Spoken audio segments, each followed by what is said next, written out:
ছোট হুজুর আব্বাজান মুজাদ্দে জামান দাদা হুজুরের শরীরটা খারাপ, রোগ হয়েছে, রোগটার নাম হল কলেরা। কি রোগ? কলেরা। কলেরা রোগ হলে মানুষের শরীরে কি প্রবলেম হয় বলার দরকার নেই, হ্যাঁ কি না বলেন? কথা হুজুর কেবলা শরীরটা দুর্বল হয়ে গেছে পটি করে করে।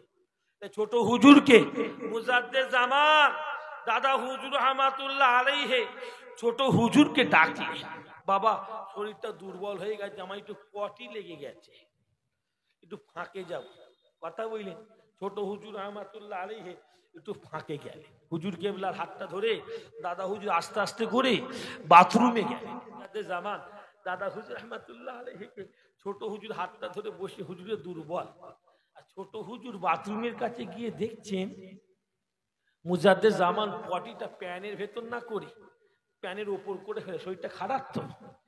ছোট হুজুর কিচ্ছু না, ছোট হুজুর কিচ্ছু না করে দাদা হুজুরকে বলে যে বসে আছে। দাদা হুজুর ছোট হুজুর দেখলে, ছোট ছেলে তো লক্ষ্য রাখ দেখছি, ছোট হুজুর বয়সটা কম। হুজুর কি কি করছে, একটু পানি নিয়ে হাতে করে মুজাদ্দে জামান দাদা হুজুরের পটিটা হাতে করে সাফ করে প্যানে ঢুকিয়ে দিচ্ছে। ঢুকিয়ে দিয়ে ছোট হুজুর পানিতে হাতটা ভালো করে ধুয়ে পালাচ্ছে। ছোট হুজুর অত বড় অলি এমনি হলো দাদা যা। ছোট হুজুর রহমাতুল্লাহ আলাইহি আল্লাহর দোস্ত অত বড় এমনি হলো? আমার পীর মাশায়েখ মা বাবার কাছে দোয়া চাইতো না? আমরা সেই পীরের মুরিদ, আমরা কেন মা বাবার কাছে দোয়া চাইতে পারবো না, হ্যাঁ কি না বলে? মাকে দেখে চোখ লাগাও, বোকা কোথাকার, কবরে গেলে আর পাবে না। ওই মা বাপ কবরে যখন ঢুকে যাবে চলতে ফিরতে তুমি কাঁদবে। ছোট হুজুর আব্বাজান মুজাদ্দে জামান দাদা হুজুরের শরীরটা খারাপ, রোগ হয়েছে, রোগটার নাম হল কলেরা। কি রোগ? কলেরা। কলেরা রোগ হলে মানুষের শরীরে কি প্রবলেম হয় বলার দরকার নেই, হ্যাঁ কি না বলেন? কথা হুজুর কেবলা শরীরটা দুর্বল হয়ে গেছে পটি করে করে। ছোট হুজুরকে মুজাদ্দে জামান দাদা হুজুর রহমাতুল্লাহ আলাইহি ছোট হুজুরকে ডাকলে, বাবা আমার ছোট ছেলে এইখানে আসেন তো, ছোট ছেলে এইখানে আসেন তো। ছোট হুজুর পীর কেবলা রহমাতুল্লাহ আলাইহি হুজুর কেবলা মুজাদ্দে জামান দাদা হুজুর রহমাতুল্লাহ আলাইহি হুজুরের নিকটে আসলেন। জি আব্বা। বাবা শরীরটা দুর্বল হয়ে গেছে, আমার একটু পটি লেগে গেছে, একটু ফাঁকে যাব। কথা বললেন। ছোট হুজুর রহমাতুল্লাহ আলাইহি একটু ফাঁকে গেলে, হুজুর কেবলার হাতটা ধরে দাদা হুজুর আস্তে আস্তে করে বাথরুমে গেলেন। হুজুর কেবলা বাথরুমে গিয়ে, শরীরটা দুর্বল তো মুজাদ্দে জামানের শরীরটা তো দুর্বল, তাই হুজুর কেবলা কি করলেন, পটিটা প্যান আছে প্যানের ভেতর না করে একটু পটিটা উপরে করে ফেলেছে। মুজাদ্দে জামান দাদা হুজুর রহমাতুল্লাহ আলাইহি যখনই উপরে করে ফেলেছে, হুজুর কেবলা কিছুক্ষণ পর ডাকলেন, ছোট হুজুর বাবা চলো আমাকে একটু দিয়ে আসবে, চলো ওখানে চলো। দাদা যান হুজুর কেবলা রহমাতুল্লাহ আলাইহি আব্বাজান মুজাদ্দে জামান দাদা হুজুর হাতটা ধরলেন, আস্তে আস্তে করে হুজুর কেবলাকে দরবার দলিজে বসিয়ে দিলেন। আপনারা দেখেছেন, মুরব্বীরা অনেকে দেখেছেন, ছোট হুজুর কেবলা একটা খড়ের দলিজে বসতো। কি বললাম? দেখেন না আপনারা অনেকে? ওই খড়ের দলিজটা আসলে দাদা হুজুরের দলিজ। ওই দলিজটাই মুজাদ্দে জামান দাদা হুজুর বসতেন, তারপর ছোট হুজুর বসতেন খড়ের দলিজটা। আপনার গিয়ে মুরব্বীরা অনেকে দেখেছে। হুজুর কেবলা ছোট হুজুর বাবা আমাকে দরবারে বসিয়ে দাও, দলিজে বসিয়ে দাও। মুজাদ্দে জামান দাদা হুজুর রহমাতুল্লাহ আলাইহিকে ছোট হুজুর হাতটা ধরে বসে, হুজুরের দুর্বল, আর ছোট হুজুর বাথরুমের কাছে গিয়ে দেখছেন মুজাদ্দে জামান পটিটা প্যানের ভেতর না করে প্যানের ওপর করে ফেলে, শরীরটা খারাপ তো। ছোট হুজুর কিচ্ছু না করে দাদা হুজুরকে বলে যে বসে আছে। দাদা হুজুর ছোট হুজুর দেখলে, ছোট ছেলে তো লক্ষ্য রাখ দেখছি, ছোট হুজুর বয়সটা কম। হুজুর কি করছে, একটু পানি নিয়ে হাতে করে মুজাদ্দে জামান দাদা হুজুরের পটিটা হাতে করে সাফ করে প্যানে ঢুকিয়ে দিচ্ছে। ঢুকিয়ে দিয়ে ছোট হুজুর পানিতে হাতটা ভালো করে ধুয়ে পালাচ্ছে। দাদা হুজুর দেখে যেত, এই জুলফিকার এখানে শোনেন ডাক দিয়েছে। ছোট হুজুরকে যখন ডাক দিয়েছে, ছোট হুজুর দৌড়ে চলেছে। জি আব্বা। ফের আবার কি হয়, ওই পাশে যে ঝাড়ুটা ছিল দাদা হুজুর কি বলছে দেখেন, ওই পাশে যে ঝাঁটাটা ছিল তুমি ঝাড়ুটা দিয়ে পায়খানা সাফ করলেন কেন? বাপ বেটাকে বলছে পাশে যে ঝাড়ুটা ঝাঁটাটা ছিল তুমি ঝাঁটালে সাফ করতে পারলে না, তুমি হাত দিয়ে কেন পটি সাফ করলে? কেন হাত দিয়ে পটি সাফ করলে? হ্যাঁ কেন সাফ করলে? ঝাড়ু দিয়ে সাফ করতে পারোনি? ছোট হুজুর বয়সটা কম তো, উনি দাদু হজা মোজাতে যান, দাদা হুজুর বলল আব্বা ওই পাশে ঝাড়ু আছে আমি জানতাম, পাশে ঝাড়ু আছে আমি জানি, আমি মনে করলাম বেকার আব্বার পটি, মনে করলাম আব্বা জানের পটি আর ঝাড়ুলি সাফ করতে হাতে করে সাফ করে দিচ্ছি। জোরে বলবেন না? মুসলমানের ছেলেরা মা বাপের দোয়া সবচেয়ে বড় দোয়া, মা বাপের মতো দোয়া পৃথিবীর জমিনে কিছু হতে পারে না। ও যুবকেরা বলার সাথে সাথে আল্লাহর ওলি জামানের মুজাদ্দিদ জামান দাদা হুজুর পীর কেবলা রাহমাতুল্লাহ আলাইহি হুজুরের দুই চোখ দিয়ে পানি গড়িয়ে গড়িয়ে পড়তে থাকে। হুজুর আমার দুই চোখ দিয়ে পানি গড়াতে থাকে। হুজুর দুটো হাত তুলে ফেললেন। আল্লাহর ওলি মুজাদ্দিদ জামান দাদা হুজুর পীর কেবলা রাহমাতুল্লাহ আলাইহি দুটো হাত তুলে রব্বুল আলামিনের নিকটে কাঁদতে কাঁদতে বলতে থাকেন, ও রব্বুল আলামিন আল্লাহ পাক, আমি জামানার মুজাদ্দিদ আমি আমার ছেলেকে জুলফিকারের কথাতে খুশি হয়ে গেছি, রাজি হয়ে গেছি। আল্লাহ পাক আপনি আমার জুলফিকারকে কবুল করুন। আমি বাপ হিসাবে দোয়া চাইছি, আমি বাপ হিসাবে দোয়া চাইছি। আপনি আমার ছোট ছেলেকে এ জামানার সুলতানুল আরিফ বিল্লাহ ওলিদের সরদার করে দেবেন, ওলিদের সরদার করে দেবেন। এ নওজোয়ান তরুণেরা আল্লাহ পাক রব্বুল আলামিন বাপের দোয়া কবুল করে নিয়ে আপনার আমার পীর ছোট হুজুর পীর কেবলা রাহমাতুল্লাহ আলাইহি হুজুরকে আমার আল্লাহ ওই জামানার সুলতানুল আরিফ বিল্লাহ আল্লাহ পাক ওই জামানার ছোট হুজুরকে ওলিদের সরদার আমার আল্লাহ বানিয়ে দিয়েছিলেন। জোরে বলবেন না? এটা হলো মা বাপের দোয়া। মিশকাতুল মাসাবিতে আছে একটা যুবক এসছে তলোয়ার হাতে করে নিয়ে, নবী বলল কি চাও? নবী বলল কি চান? যুবক বলল হুজুর যুদ্ধের ময়দানে যাব। নবী বললেন কেন যুদ্ধের ময়দানে যাবে? বলল হুজুর আমি তো শুনেছি যুদ্ধের ময়দানে যুদ্ধ করলে শহীদ হয়ে গেলে আল্লাহ পাক তাকে বিচার করে না, আল্লাহ তার হিসাব নেয় না, আল্লাহ শহীদান দেখারে ডাইরেক্ট জান্নাতি করে দেয়। জোরে বলুন সুবহান। নবী বললেন হুজুর আমি যুদ্ধের ময়দানে যুবক যুদ্ধ করতে গিয়ে শহীদ হয়ে যেতে চাই।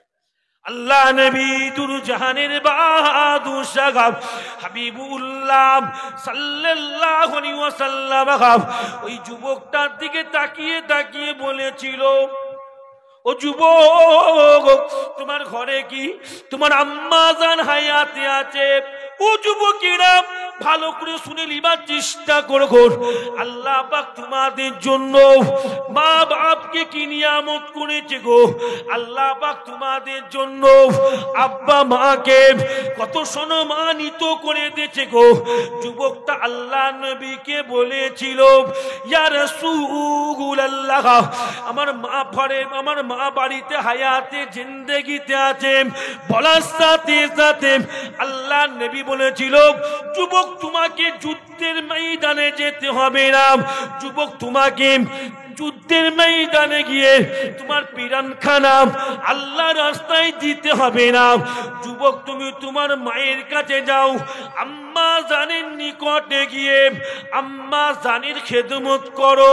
ও যুবক মায়ের খেদমত করতে করতে যদি তুমি তোমার মাকে খুশি করে নিতে পারো, রাজি করে নিতে পারো, তোমার মাকে যুবক তুমি যদি আনন্দিত করে নিতে পারো, আল্লাহ পাক রব্বুল আলামিন যুবক তোমার আমলনামা থেকে ওই শহীদানের সব আমার আল্লাহ পাক লিখে দেবে।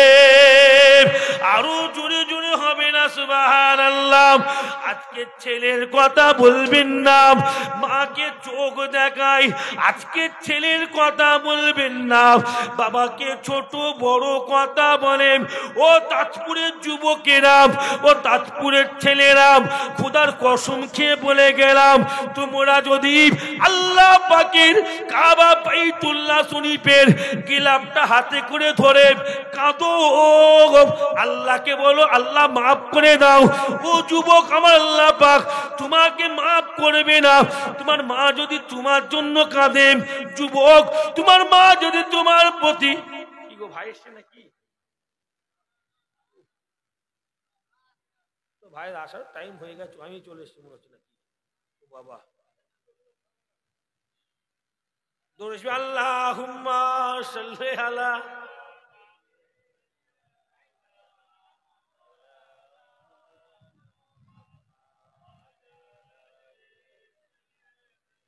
মাশাআল্লাহ মাশাআল্লাহ। জিকির করেন কালমে লা ইলাহা ইল্লাল্লাহ। একটু এগিয়ে গিয়ে বসেন, একটু আগে এসে বসেন, তো একটু এগিয়ে এসে বসেন, নালে সাইডে বসে পড়েন, ঠিক আছে? সাল্লাল্লাহু আলাইহি ওয়াসাল্লাম। মাশাআল্লাহ মাশাআল্লাহ। আল্লাহ পাক আপনাদের সবাইকে কবুল করলেন, আল্লাহুম্মা আমিন। মাশাআল্লাহ। আমি গুনাহগার পীর আওলাদ সংক্ষিপ্ত একটু কবর আলোচনা করছিলাম। আপনাদের খুশি না বেজার? খুশি তো নাকি? আল্লাহ নিয়ে আসলো, নসিবে রেখেছিল, এসেছি, কথা বুঝলেন? আল্লাহ কোনদিন নিয়ে আসাই পরে আসবো বলেন ইনশাআল্লাহ। পীরের আওলাদ যাই বলতে বলতে অনেক কথা বলে ফেলেছি। কি বললাম? বলতে বলতে হয়তো অনেক কথা বলে ফেলেছি। কে কষ্ট পেয়ে থাকে আমাকে আল্লাহর রাস্তায় মাফ করে দেন, বলে আল্লাহুম্মা আমিন। ফুরফুরা জমিনে গেলে আমার বাড়ি যাবেন, মাশাআল্লাহ। আপনার সঙ্গে কথা কিছু না কিছু কিছু মানুষের মাশাআল্লাহ এখানকার অনেক মুখ পরিচিত আছে। ইমাম সাহেবকে প্রায় প্রত্যেক সপ্তাহে প্রায় যাই, ইমাম সাহেব, কথা বুঝলেন না? মুরব্বী প্রায় ধরি যে প্রত্যেক সপ্তাহে যাই। আপনারা অনেকে যান, পরিচয় একটা আছে, কথা বুঝলেন? পীর আওলাদ, কথা বুঝলেন? পূর্বাশ্রমে গেলে আমার বাড়িতে যাবেন। তবে হ্যাঁ কবর অনেক ছেলে আছে, দেখবেন ছেলে আছে মারা গেছে, লাশটা সামনে দাঁড় করানো আছে। কিছু ছেলে আছে ওরা দেখি গল্প করতে করতে হাসে। হ্যাঁ কি না বলো? হ্যাঁ কি না বলে? খবর তো হাসবেনি বাবা। আহা খবর তো হাসবেন না, এটা মনে রেখে দেবে। কঠিন দুনিয়ার ভেতরে, কঠিন গুনার ভেতরে ওই গুনাহ হলো একটা। কি বললাম? দুনিয়াতে যত বাজে সবচেয়ে কঠিন গুনাহ আছে, ওই কঠিন গুনার ভেতর থেকে একটি গুনাহ হলো মাইয়েতে লাশ যদি থাকে, লাশের পাশে যদি কেউ হাসে, ওটা হলো সবচেয়ে বড় গুনাহ। সবাই এটা জানে না। কি বললাম? অনেক আছে কবরে দেওয়া হচ্ছে, পাশে দিয়ে দাঁত কেলে হাসছে, আম আপেল মিষ্টির গল্প করছে। বোকা কোথা খার, মাটিটা হয়ে যাক না, কত মিষ্টি আম আপেল ঘরে কি গল্প করবে? হ্যাঁ কি না বলো? কবরের কাছে কি দাঁত বের করে হাসে। দুনিয়ার সবচেয়ে জঘন্য গুনার ভেতর একটা গুনাহ, সবাই জানে না, সাবধান করে দিলাম। আবার কিছু লোক আছে গোরস্থানে গরু বেঁধে দেয়। কি বেঁধে দেয়? কি বেঁধে দেয়? গরু বেঁধে দেয়। মনে রাখবে, খবরদার বাঁধবে না। আবার কিছু বাবাজি আছে, জানি না, আমি দেখেছি তো, আমি তো অনেক জায়গায় জিয়ারত করি, দেখেছি তো, জিয়ারত করতে গিয়ে দেখি ওই গোরস্থানের দিয়াল আছে কি নাই বলে, ওই দিয়ালে গরুর গোবরকে লাগিয়ে, কি বলে ওটাকে, ঘুটে করে দেয়। কি করে দেয়? হ্যাঁ, আপনার দেশে আছে কি জানি না, মনে পড়ে গেল তো, বিদায় লিবার টাইম হয়ে গেছে তো থেমে গেলাম। ওয়াজ করছিলাম, একটা মায়ের কথা বলতে গিয়ে থেমে গেলাম এদের জন্য। থেমে চিন্তা করলাম এই কথাটা শুনিয়ে দিই। সাবধান করতে, ভালো না খারাপ, জোরে মানে ভালো না খারাপ। হ্যাঁ, ওই জন্য বলছি খবরদার ওই জায়গায় কখনো নাম লাগাবেন না। যদি কেউ লাগে আল্লাহকে তওবা করলে, কবর আলাদা জায়গা, কবর জায়গাটা আলাদা জায়গা। হ্যাঁ, আমাদের সেই চোখ নাই, আমরা দেখতে পাইনি। কি বললাম? সেই চোখ নাই, আমরা দেখতে পাইনি। কি ওর ভাই এসছে নাকি? তার কি সেই চোখ নাই, আমরা দেখতে পাইনি, আমরা কারণ সেই আমল করতে পারিনি। হ্যাঁ কি না বলো? আমাদের প্রথম ফল্ট হলো আমরা হুজুরদের কাছে দুয়ালি, মা বাপের কাছে দুয়ালি। যদিও তোমার মা গুনাহগার, যদিও তোমার বাপ খারাপ কাজ করে, তথাপি ছেলের কর্তব্য মা বাপের দোয়া নিতে হবে। কথা বুঝলে না? মা বাপ এত বরকতি জিনিস, জানেন না আপনারা? যদিও তোমার মা তোমায় অন্যায় করে তোমার পিঠে মারছে, তুমি ছেলে, তোমাকে মাথায় হ্যাট করে সহ্য করতে হবে। অনেক ছেলে বলে, আমাকে বলে, হুজুর বড় হয়ে গেছে, মা কথায় কথায় গায়ে হাত তুলে দেয়, বলে। আমি বলি চিন্তা করবে না, যে জায়গায় তোমার মা মারে ওই জায়গায় আমার আল্লাহ জাহান্নামের আগুন স্পর্শ করতে দেবে না। মা কি বুঝতে পারছি? ইমাম বখারি হতো, নাম ছিল ইমাম মুহাম্মদ বিন ইসমাইল বখারি, নাম ছিল মুহাম্মদ বিন ইসমাইল, হয়ে গেল বখারি, সবাই চেনে। বখারি হতো, বাল্যকালে চোখ দুটো খারাপ হয়ে গেল, পুরোপুরি অন্ধ। সমস্ত ডাক্তাররা বলল আর হবে না, হয়ে গেছে অন্ধ, আর সারবে না। ইমাম বখারির মা প্রতিদিন তাহাজ্জুদের নামাজ পড়ে আর কাঁদে, আল্লাহকে বলে, আল্লাহ আমি আমার মুহাম্মদ বিন ইসমাইলকে দিয়ে তোমার দ্বীনের খেদমত করাবো, তোমার রাসূলুল্লাহর খেদমত করাবো, তোমার শরীয়তের খেদমত করাবো, তোমার ইসলামের ঝান্ডাটাকে পুনরায় উজ্জীবিত করবো, মাইয়া সুন্নাহ করবো। সেই আমার বখারি চোখ দুটো অন্ধ হয়ে গেল। আল্লাহ, আমি মা আমার দোয়া কবুল হবে না, প্রত্যেকদিন মা তাহাজ্জুদের নামাজ পড়ে কাঁদতো, বিছানা ভিজাতো, কেঁদে। মায়ের দোয়া কত বড় দোয়া দেখে। বখারি এমনি হলো। মুসলমানের ছেলেরা, নওজোয়ান তরুণেরা, ইমাম বখারি রাহমাতুল্লাহ আলাইহি হুজুরের মা দেখতে পেল, হুজুরের মা তাহাজ্জুদের নামাজ পড়ে কেঁদে কেঁদে দেখতে পেল, স্বপ্নে দেখতে পেল আল্লাহ পাকের নবী হযরতে ইব্রাহিম খলিলুল্লাহ আলাইহি ওয়াসাল্লাম স্বপ্নে আল্লাহ নবী ইসমাইল নবীর আব্বাজান ইব্রাহিম খলিলুল্লাহ স্বপ্নে মাকে একখানা জুব্বা দিয়ে বলেছিল, এই মহিলা, এই জুব্বাখানা তুমি তোমার ছেলের চোখেতে বুলিয়ে দেবে, আল্লাহ পাক তোমার সন্তানের চোখকে সুস্থ করে দেবে। ও যুবকেরা, এই নওজোয়ান তরুণেরা, আল্লাহ পাক মায়ের দোয়া কবুল করে নিল। মায়ের স্বপ্নটা ভেঙে গেল, মা দেখতে পেল সত্যি আমার হাতের ওপরে একটি জুব্বা রয়ে গেছে। ইমাম বখারির মা ওই রাতের বেলাতে গুটি গুটি পা ফেলে অন্ধ ইমাম বখারির চোখে বুলিয়ে দিল। বুলিয়ে দিবার সাথে সাথে আল্লাহ পাক রব্বুল আলামিন ইমাম বখারির অন্ধ চোখকে আমার আল্লাহ পাক ভালো করে দিয়েছিলেন। জোরে বলবেন না? আরে জোরে বলবেন না? কি করে হলো? কার দোয়া? জোরে বলো, কার দোয়া? মায়ের দোয়া। আমরা এই মায়ের দোয়াটাই লিনি, হ্যাঁ কি না বলে, সব দোয়ালি। পুরুফুরা জমিনের হুজুর আসছে তাজপুরের জমিনে। হুজুরের জন্য কি করলাম? আমতা বাজারে গেলাম। আমতা বাজারে গিয়ে আমতার সবচেয়ে দামি আপেল 400 টাকা কেজি। হুজুরকে খাওয়াবো দামি আপেল, হুজুর আমার জন্য দোয়া করবে। সত্যি তুমি আমতা বাজারে গিয়ে 400 টাকা কেজি হুজুরকে আপেল কিনে খাইয়ে দিলে। যুবক, তোমার মা কিছুদিন পূর্বে বলেছিল, এই আব্দুল কাদের একটু আপেল খেতে মন যাচ্ছে। যুবক, তুমি কি করেছিলে? এই আমতা বাজারে গিয়ে তুই বাজারের সবচেয়ে পচা আপেল 20 টাকা কেজি আপেল কোথায় আছে খুঁজে যুবক তুমি তোমার মাকে খাইয়েছিলে। ও যুবক, মনে রেখো, তোমার হুজুর খাওয়ানো কোনো দাম হলো না, তোমার হুজুরকে খাওয়ানো তোমার কোনো লাভ হলো না। যুবক, তুমি যদি আগে তোমার মাকে 400 টাকা কেজি আপেল খাওয়াতে, তারপরে যদি হুজুরকে তুমি 400 টাকা কেজি আপেল খাওয়াতে, তাহলে আল্লাহ পাক তোমার খাওয়ানোকে লাভ করে নিত। কেননা যুবক, যুবক, মায়ের দোয়া না থাকলে তোমার হুজুরের দোয়া আল্লাহ কবুল করবে না, বাপের দোয়া না থাকলে তোমার পীরের দোয়া আল্লাহ কবুল করবে না। তাই আমার মুজাদ্দিদ জামান যে শিক্ষা আমাদের দিয়েছে যুবক, ওই হক কথা শুনিয়ে দিচ্ছি, ওতে রাগ হবার কিচ্ছু নাই। দাদা পীর যে শিক্ষা দিয়েছে আমাদের এখানে, সেই শিক্ষা আপনাদেরকে শুনিয়ে দিচ্ছি।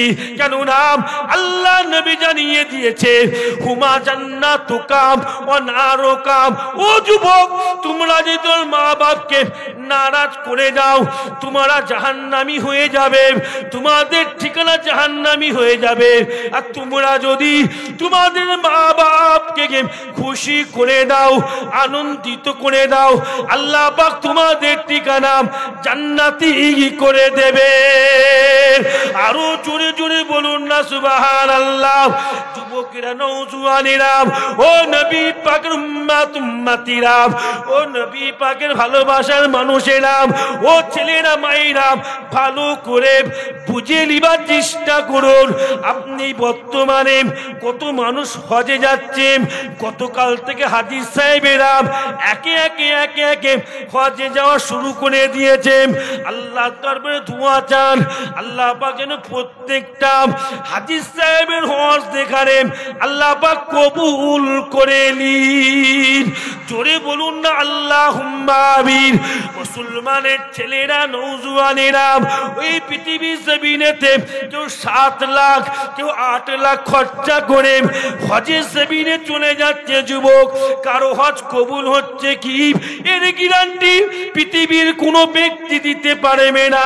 যুবক, তুমি যদি এইখান থেকে গুটি গুটি পা ফেলে তুমি তোমার বাড়িতে গিয়ে মায়ের মুখের দিকে তাকিয়ে তাকিয়ে মুচকে মুচকে যুবক হাসো, মা বুঝতে পারুক না পারুক, মা বুঝতে পারুক না পারুক, মায়ের মুখের দিকে যদি তাকিয়ে তাকিয়ে মুচকে মুচকে হাসো, এর গ্যারান্টি আমি আব্দুল কাদের দিয়ে দেব।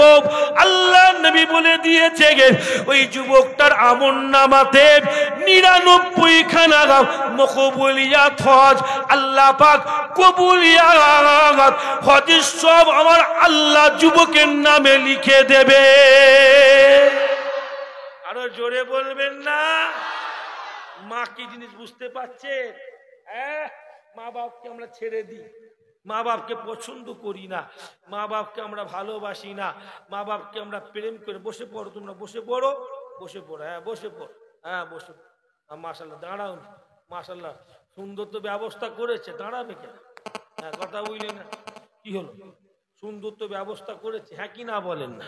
মাশাআল্লাহ, হ্যাঁ, কত মহব্বত দেখেন না, মাশাআল্লাহ, কত মানুষ বসে আছে। হ্যাঁ মাশাআল্লাহ, আল্লাহ আপনাদের কবুল করেন, আল্লাহুম্মা আমিন।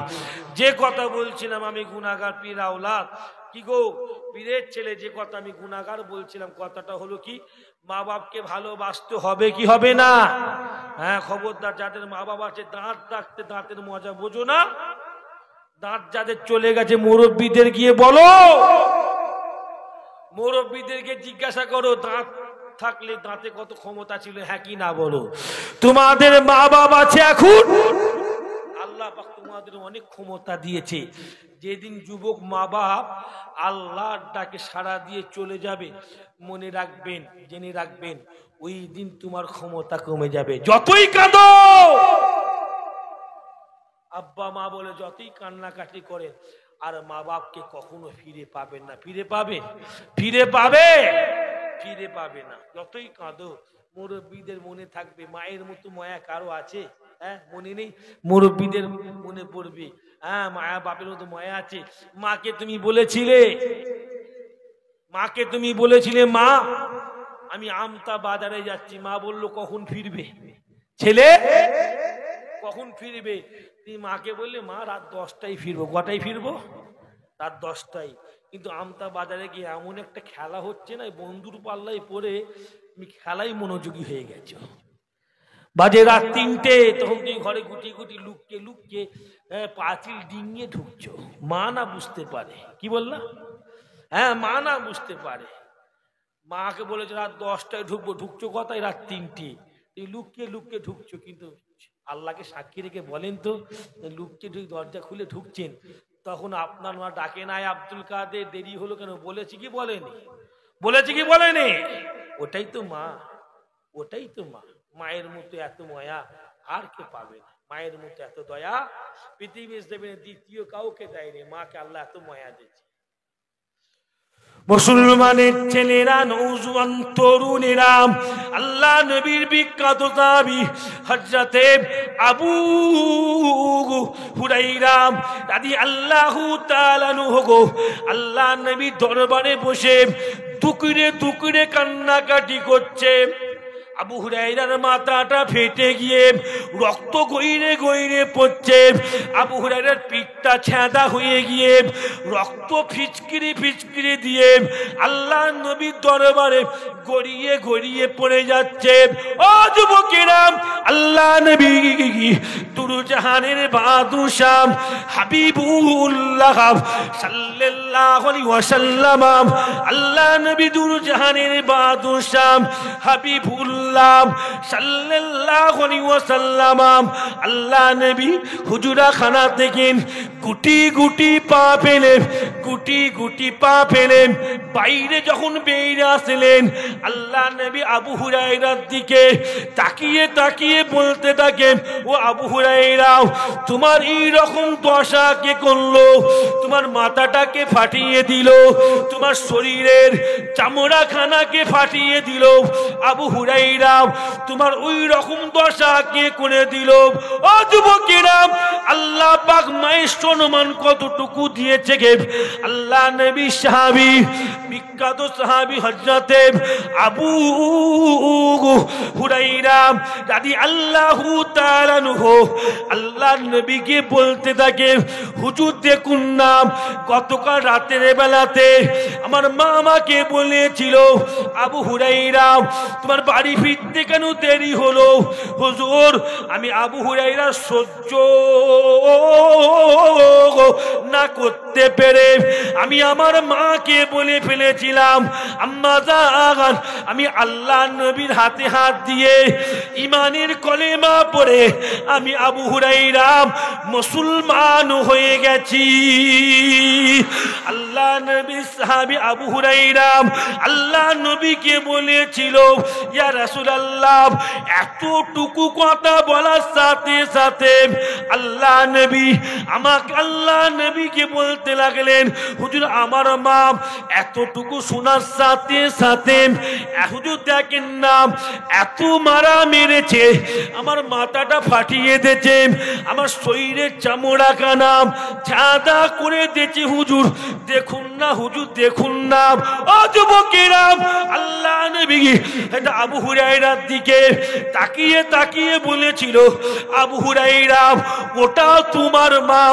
আবু হুরায়রা, ওটা তোমার মা। আমি রাসূলুল্লাহ সাল্লাল্লাহু আলাইহি ওয়াসাল্লাম মায়ের ব্যাপারে কোনো কথা বলতে পারবো না।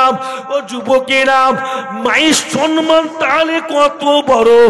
আল্লাহ নবী মায়ের ব্যাপারে কথা বললেন না। আবু হুরায়রা টুকরে টুকরে কাঁদতে কাঁদতে বলল, ইয়া রাসূলুল্লাহ, ইয়া হাবিবাল্লাহ, হুজুর আপনাকে কিচ্ছু বলতে হবে না। হুজুর আপনি এতটুকু কাজ করেন, আপনি তো আমার মায়ের জন্য দোয়া করুন, আল্লাহ পাক রব্বুল আলামিন যেন আমার মাকে হিদায়াতের পানি পান করিয়ে দেয়, হিদায়াতের পানি পান করিয়ে দেয়।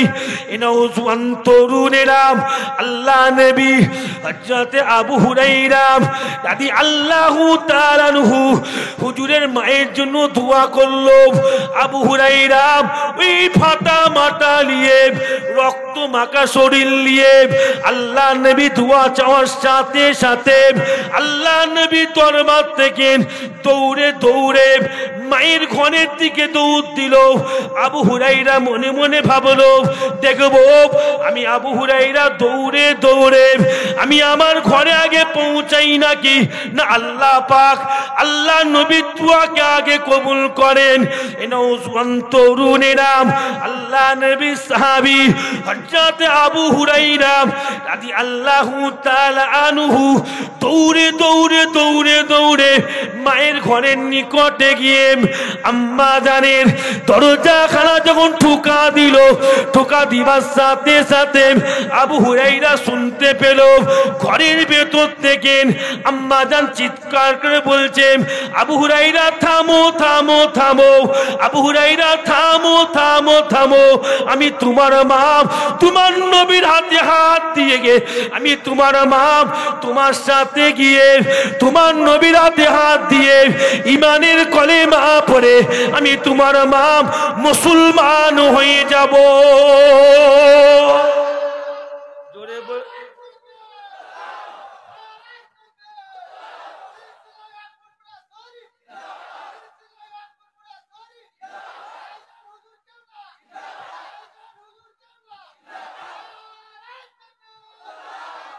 মাশাআল্লাহ, যাই হোক যাই হোক, মাশাআল্লাহ। জি, মা এমন জিনিস, মায়ের ওপর কেউ কথা আর বলতে পারবে? খবরদার, আমরা মা বাপকে চোখ রাগাই, বেঁচে আছে পাটা না ধরতে পারো, মাকে বলে মা মাফ করে দেন। কি বলবেন? কি বলবেন? মাকে বলেন মা ক্ষমা করে দেন। আচ্ছা, কে মা আছে ছেলেকে মাফ করবে না বলো তো? আমি তো এরকম মা দেখিনি ছেলেকে ক্ষমা করবে না।